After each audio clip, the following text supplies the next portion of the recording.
October 1941, the road to Moscow.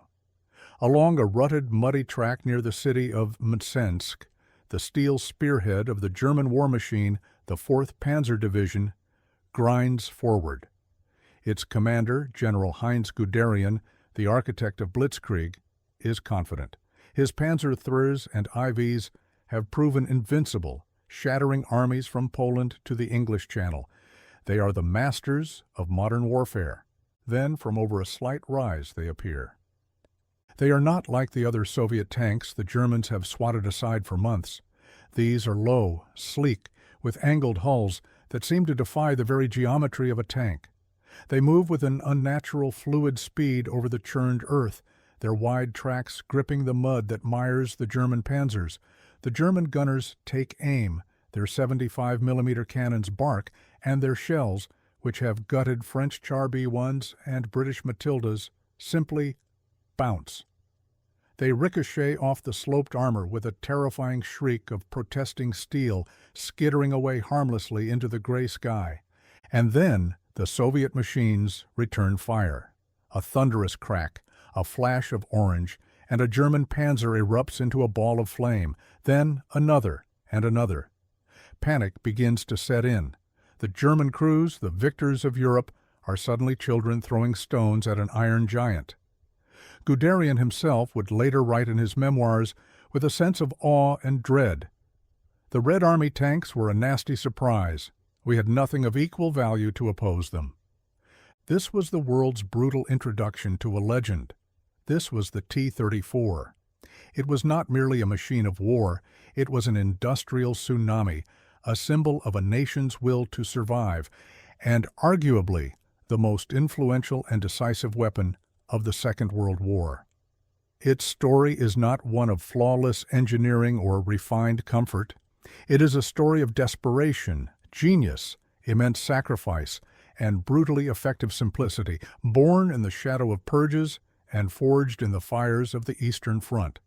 This is the history of the tank that saved a nation. To understand the T-34, one must first travel back from the blood-soaked fields of 1941 to the sun-scorched plains of the Spanish Civil War. Soviet Russia had sent military advisors and equipment, including their fast-moving BT-series tanks, to support the Republican cause. The BTs, whose name stood for Bystrokodny Tank or Fast Tank, were a marvel of their time. Based on a revolutionary suspension design by the American inventor J. Walter Christie, they could achieve incredible speeds, even running on their road wheels alone without their tracks. They were the cavalry of the machine age, designed for sweeping encirclements and deep raids, embodying the Soviet military theory of deep battle. But in Spain, they ran into a problem. Modern high-velocity anti-tank guns, like the German 37mm Pak-36, could slice through their thin armor with ease. The BT tanks, for all their speed, were vulnerable. Their light armor, a trade-off for their mobility, meant they were easily knocked out, earning the Pak-36 the grim nickname, the Door Knocker, for its ability to punch through with little trouble. Soviet observers on the ground sent back grim reports. Speed was not enough. A future war would require a tank that blended the holy trinity of armored warfare, mobility, armor, and firepower. One without the other, too, was a fatal flaw. Back in the Soviet Union, this lesson was taken to heart, but under the most dangerous of circumstances. This was the late 1930s, the height of Joseph Stalin's Great Purge. The intellectual and military leadership of the country was being systematically decimated. Brilliant engineers and generals, including the very champions of deep battle theory like Marshal Tukhachevsky, could be declared enemies of the people on a whim, arrested in the dead of night and never seen again.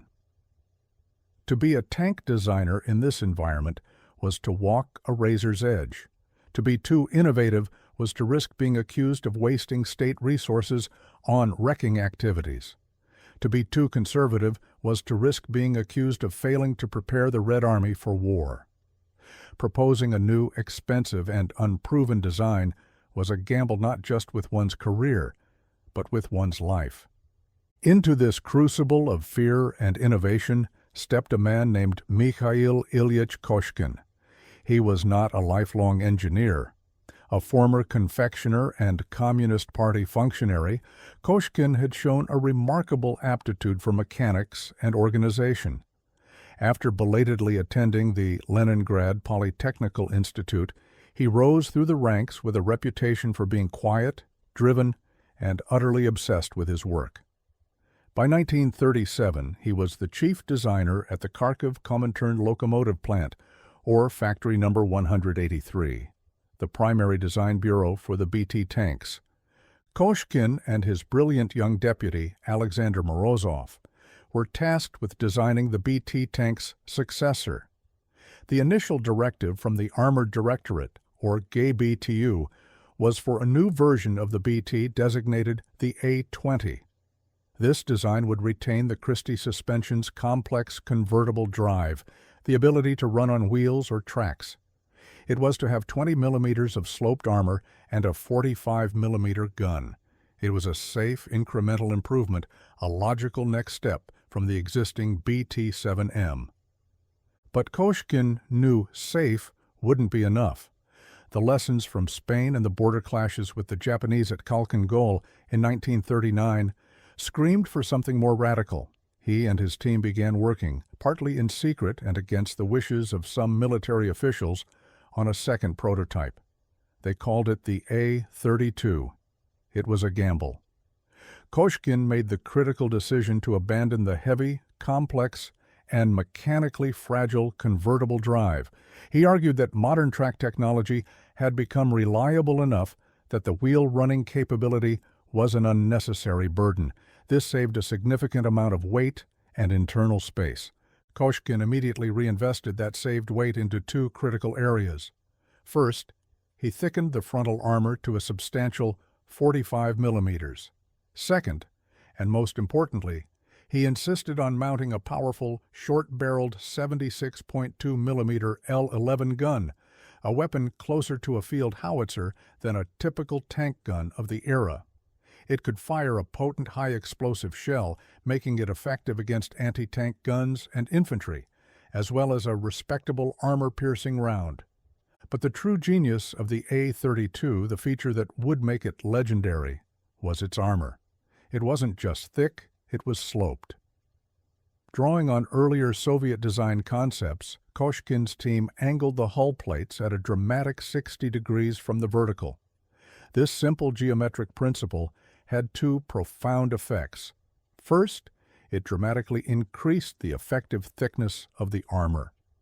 A projectile striking a sloped plate has to penetrate a greater thickness of metal than if it struck the same plate at a 90-degree angle.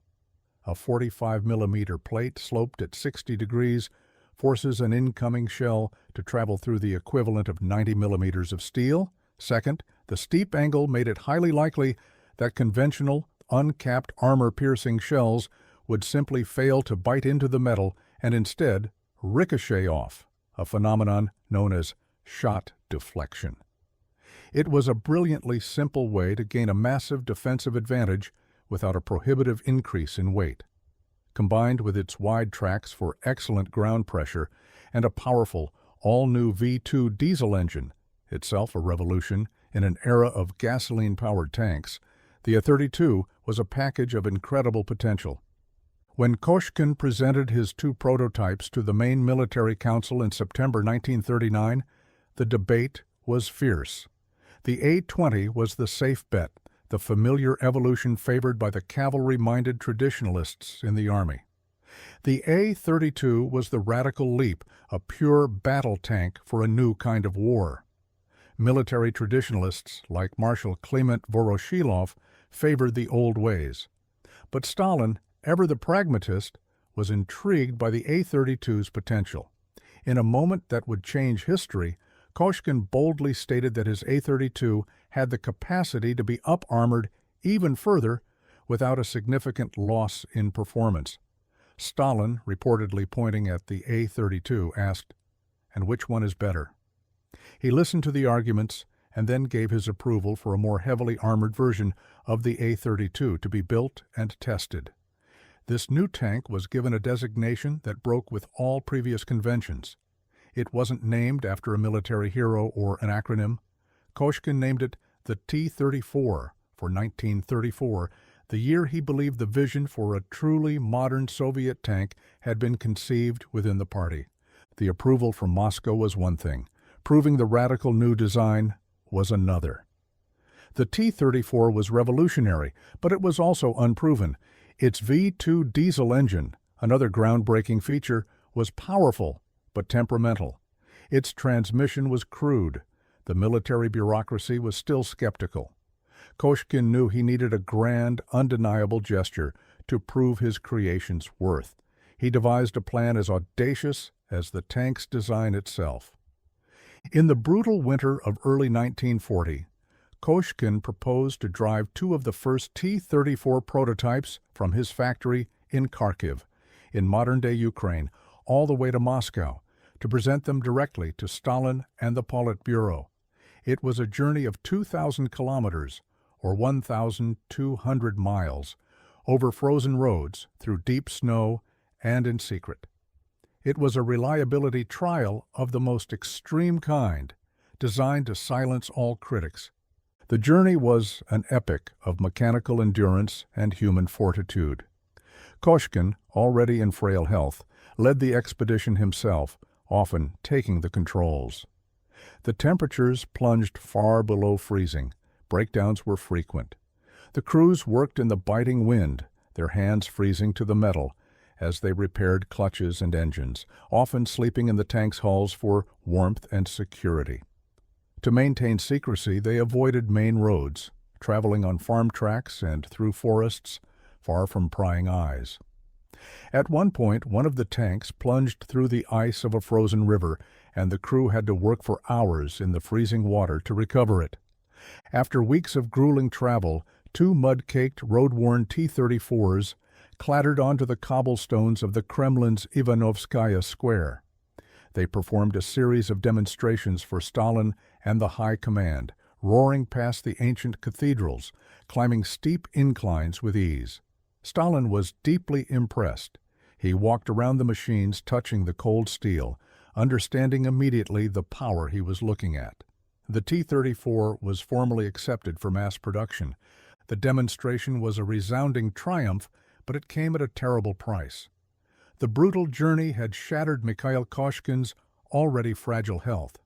He contracted pneumonia, and despite the best efforts of Kremlin doctors, he died in September 1940. The father of the T-34 never lived to see his creation face its ultimate test in battle. He never knew that the tank he had willed into existence, the machine he had driven through a frozen hell to prove, would become the savior of his country. The mantle of leadership passed to his young, capable deputy, Alexander Morozov, who would oversee the T-34's evolution for the rest of the war. Production of the T-34 began slowly in 1940 and early 1941. The tank was complex to build compared to its predecessors. The V2 diesel engine was finicky, and the advanced sloped armor required new welding techniques that Soviet industry was still mastering. By the time of the German invasion in June 1941, Operation Barbarossa, only around 1,200 T-34s and a few hundred of the heavy KV-1 tanks had been built. While they came as a profound shock to the German panzer crews who encountered them, they were too few in number to halt the Blitzkrieg's initial onslaught. They were poorly distributed, plagued by mechanical teething problems, and often abandoned due to lack of fuel or ammunition. The Red Army was in a state of catastrophic collapse, and the German Army was advancing relentlessly. Kharkiv itself, the home of Factory No. 183 and the birthplace of the T-34, was directly in their path. What happened next was one of the most astonishing logistical feats in human history. Faced with the annihilation of his industrial base, Stalin ordered the complete evacuation of vital Soviet factories from the West. It was a migration on a pharaonic scale, Entire factories, machinery, assembly lines, key workers, and their families were loaded onto tens of thousands of railway cars and shipped, under constant Luftwaffe attack, over 1,000 miles east to the safety of the Ural Mountains and Siberia.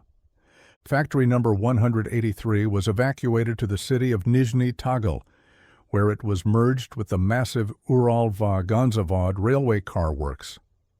This new industrial behemoth, and other complexes like it in Chelyabinsk, became known as Tankograd, Tank City. The conditions in Tankograd were apocalyptic.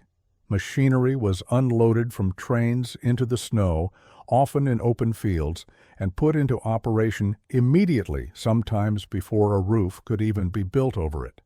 Workers, many of them women and teenagers who had never seen a factory before, toiled in 12-hour shifts, 7 days a week, in unheated buildings where the winter temperatures dropped to 40 degrees below zero.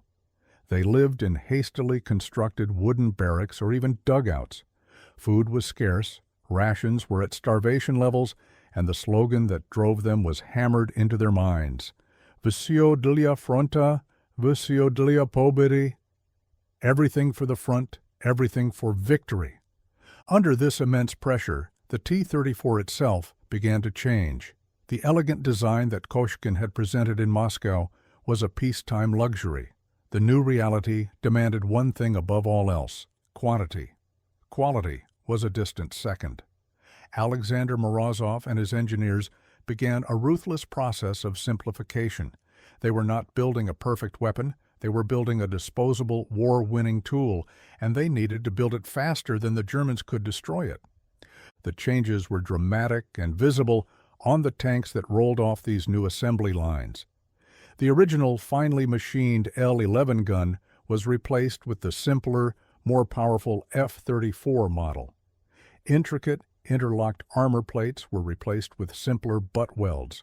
The quality of these welds was often abysmal, leaving gaps and rough seams that horrified Western observers. But they were fast. The number of bolts holding the engine deck was reduced. Rubber bushings for the road wheels, a non-essential comfort that reduced noise and vibration, were often eliminated, resulting in a deafeningly loud tank. Finely machined parts were replaced with rougher castings.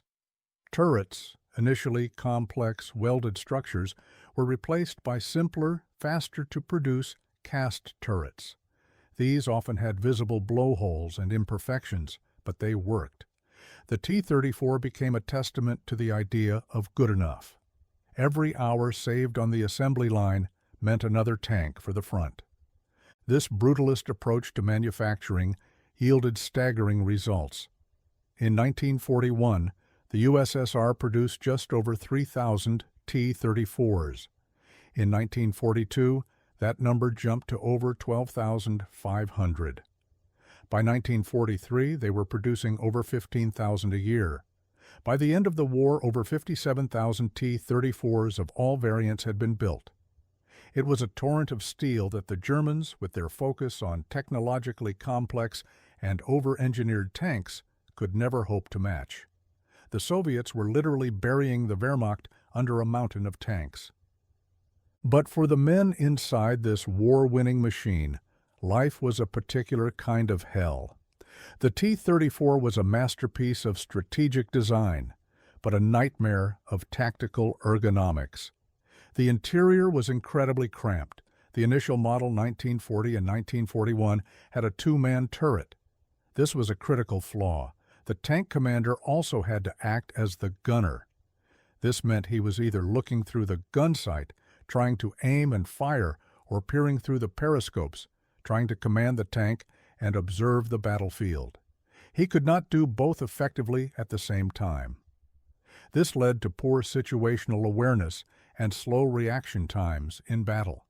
Visibility was atrocious. The driver had a single forward-facing hatch with a simple periscope, offering a tiny, distorted view of the world. The commander's periscopes were little better. Communication was another critical problem. Early T-34s often lacked radios entirely, forcing commanders to rely on signal flags, a suicidal practice in the heat of battle. The transmission was notoriously crude and unreliable. Shifting gears required immense physical strength and perfect timing, often necessitating the use of a mallet, which became unofficial standard issue for the driver. It was nicknamed the sledgehammer transmission. A failed gear change in combat could be a death sentence. The ride was bone-jarring, especially in the models without rubber-rimmed wheels. The noise from the engine and tracks was deafening, making communication inside the tank almost impossible without an intercom system, which was also often lacking or broken. Ammunition was stored in boxes on the floor of the fighting compartment. Once the ready racks were empty, the loader had to scramble on the floor, pulling heavy shells from awkward containers, all while the tank was lurching and shaking. Fire was a constant, terrifying danger. The diesel fuel was less flammable than the gasoline used in German and American tanks, but a direct hit could still ignite fuel lines or ammunition, turning the tank into a fiery tomb. Soviet tank crew losses were horrific, with the life expectancy of a new crewman at the front sometimes measured in days or even hours. They were called the Mortals. The tank was the weapon, the crew was its disposable, human ammunition. The T-34 did not exist in a vacuum. Its appearance on the Eastern Front sent shockwaves through the German High Command and their tank design bureaus. The T-34 shock forced the Germans into a desperate technological arms race. Their existing Panzer IIIs and IVs were simply outclassed. Their solution was to move in the opposite direction from the Soviets, towards ever more complex, powerful, and heavily armored machines. The first response was to upgun the existing Panzer IV with a long-barreled 75mm gun, which could finally penetrate the T-34's frontal armor at combat ranges. But the true answer to the T-34 was the creation of two new legendary tanks, the Panzer IV Panther and the Panzer VI Tiger. The Panther, in particular, was a direct response to the T-34. It shamelessly copied its sloped armor and wide tracks, but mated them with superior German optics, a high-velocity 75mm gun, and a more comfortable and efficient crew layout. The Tiger was a heavyweight monster, a breakthrough tank with armor so thick and a gun so powerful that it could destroy T-34s from ranges where it was itself immune to return fire. This German response created a new battlefield dynamic. On a one-to-one basis, a Panther or a Tiger was unequivocally superior to a T-34 model 1942. But Germany could never build them in sufficient numbers. For every Tiger, the Soviets could build 10 T-34s. For every Panther, they could build 5 or 6. The war on the Eastern Front became a clash of philosophies, German technological perfectionism versus Soviet mass-produced sufficiency. As the German tanks improved, the T-34 began to show its age. Its 76.2mm gun, so formidable in 1941, struggled to penetrate the frontal armor of the new Panthers and Tigers. The Soviets needed an upgrade. The result was the most iconic and effective version of the tank, the T-34/85. The development of the T-34/85, which entered service in early 1944, addressed the two most critical flaws of the original design. The first and most important change was a new, much larger three-man turret. This simple change was a revolution in effectiveness. It now housed a commander, a gunner, and a loader. The commander was finally freed from the duty of aiming the gun. He could now dedicate his full attention to commanding the tank, observing the battlefield through a new all-round vision cupola, and directing the driver and gunner. Situational awareness and tactical flexibility increased dramatically. The second major improvement was the gun that gave the tank its name, a powerful, long-barreled 85mm cannon derived from an anti-aircraft gun. This weapon could finally engage Panthers and Tigers on more equal terms, able to penetrate their thick armor at reasonable combat ranges. The T-34/85 also standardized the inclusion of a radio and improved the layout of the fighting compartment. It was still cramped, still crude by Western standards, but it was now a far more lethal and effective fighting machine. It perfectly balanced mobility, protection, and firepower with the overarching Soviet requirement of mass producibility. The crucible where these dueling philosophies were tested on the grandest scale was the Battle of Kursk in the summer of 1943. It remains the largest tank battle in human history. The Germans intended to pinch off the Kursk salient with a massive pincer movement led by their new Panthers and Tigers. The Soviets, forewarned by intelligence, had prepared a deep, layered defense. At Kursk, the T-34s were not used for finesse. They were used as a battering ram. Soviet tactics were often simple and brutal. They would charge forward in massive waves, tank descents of infantry clinging to their hulls, closing the distance as fast as possible to get within the effective range of their 76mm guns and negate the long-range advantage of the German heavies. Losses were staggering. T-34s were brewed up in horrifying numbers, but for every one destroyed, there were more behind it. They swarmed the heavier, slower German tanks, aiming for their weaker side and rear armor. The sheer weight of numbers, the tsunami of steel that had been forged in Tankograd, overwhelmed the German spearheads. Kursk broke the back of the Panzerwaffe.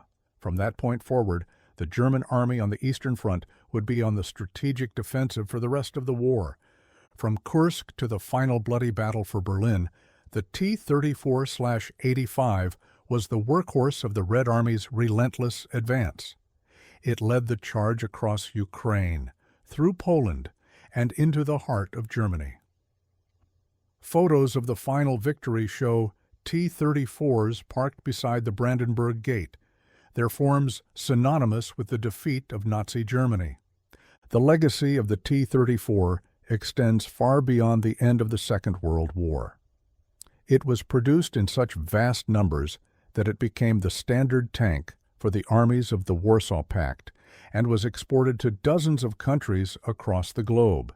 T-34s saw combat in the Korean War, where they once again gave American forces a nasty shock. They fought in the jungles of Vietnam, in the deserts of the Middle East, and in civil wars across Africa. Incredibly, some were even documented in service during the Yugoslav wars in the 1990s and conflicts in the 21st century, a testament to their ruggedness and simplicity. In the final analysis, the T-34 was not the best tank of the war in any single category. The Tiger had thicker armor and a better gun. The Panther was arguably a better all-around design. The American Sherman was more reliable, more comfortable for its crew, and easier to maintain. But the T-34 possessed the perfect combination of qualities for the specific, desperate war the Soviet Union had to fight. It was mobile enough to execute the deep battle strategies that would encircle and destroy German armies. Its sloped armor provided excellent protection for its weight. Its gun was powerful enough for most threats, and most importantly, it was simple enough to be produced in unprecedented war-winning numbers by a workforce of barely trained civilians under the most horrific conditions imaginable. The T-34 was a reflection of the nation that built it, crude, brutal, resilient, and ultimately unstoppable. It was born of revolutionary ideas and forged in a crucible of terror and desperation. It was paid for by the genius of a man who died for his creation and by the blood and sweat of millions on the home front and the battlefield. It was the tank that met the German blitzkrieg in the mud of Mtsensk and did not break. It was the tank that rolled out of the Urals in a seemingly endless tide. It was the tank that carried the red banner to the rubble of the Reichstag. It was, quite simply, the tank that won the war.